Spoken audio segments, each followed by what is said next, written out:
I'm going to depart today from windows in the Greek New Testament to Hebrew and the Old Testament.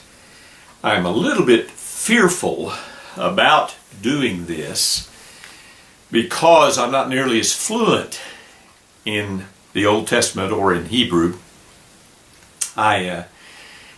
Most of what I present as windows in the Greek New Testament is overflow from years of reading my daily devotional in the Greek New Testament.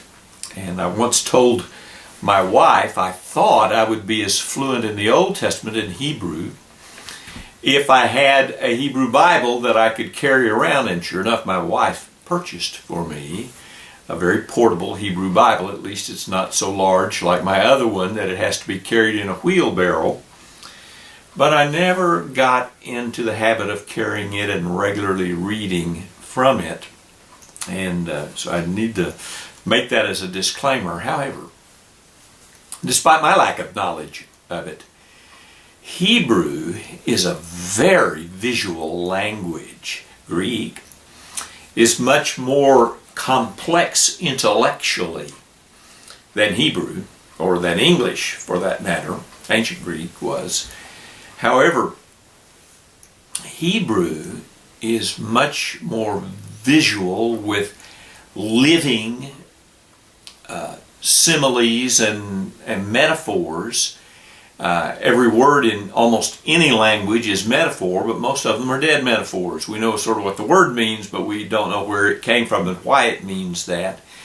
And Hebrew really has vivid pictures, and I want to share one of them with you today.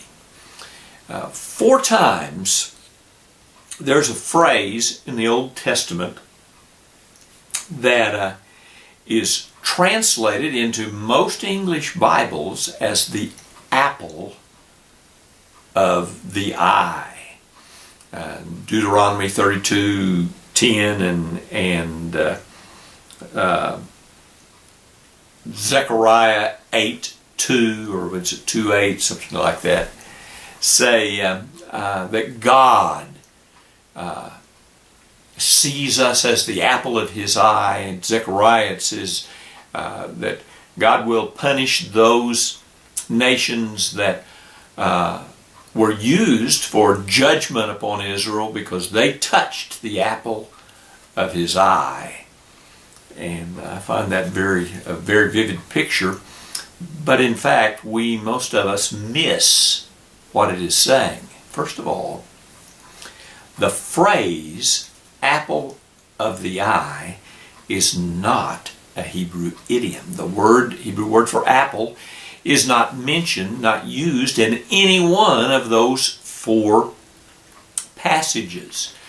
The concept of the apple of the eye comes primarily from Germanic languages, and in our case it comes from Anglo-Saxon.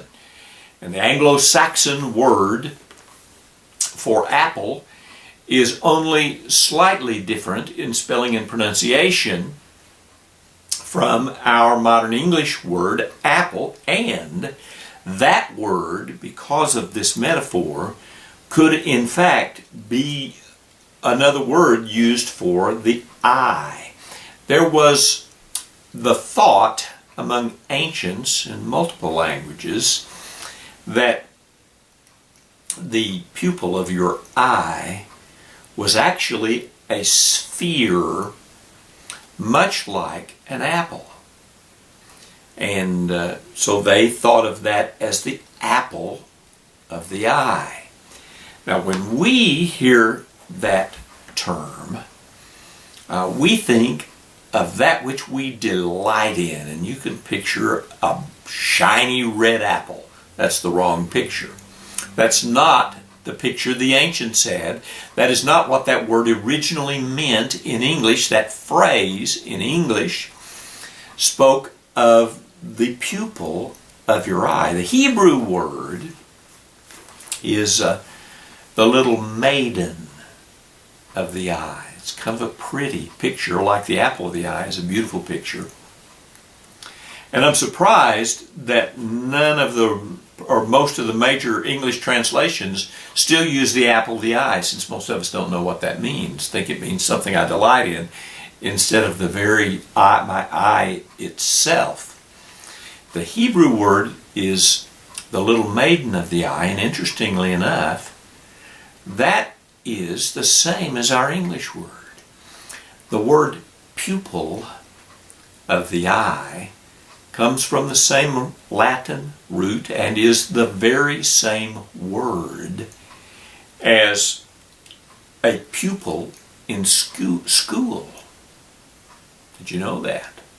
It's the person of the eye.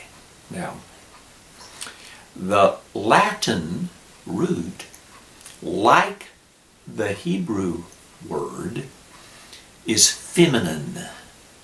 And so it's the little maiden of the eye.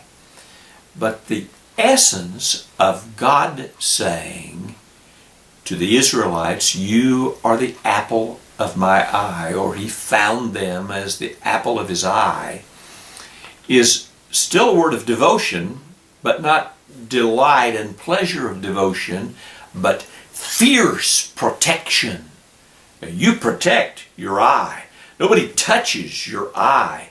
You have autonomic reflex to anything that would touch your eye. And God is saying, if anybody touches you, they're touching my eye. And I will guard you. I believe these promises, particularly the three of them, one in Psalm 17 I did not mention, I don't think, and Zechariah and Deuteronomy, are still in effect as promises to Israel. God keeps his promises. But it is quite true that by extension, as new people of the covenant, grafted into God's covenant, those promises apply to you and to me as believers in Jesus Christ. He guards us with a fierceness that you can trust. You can trust in his fierce protection.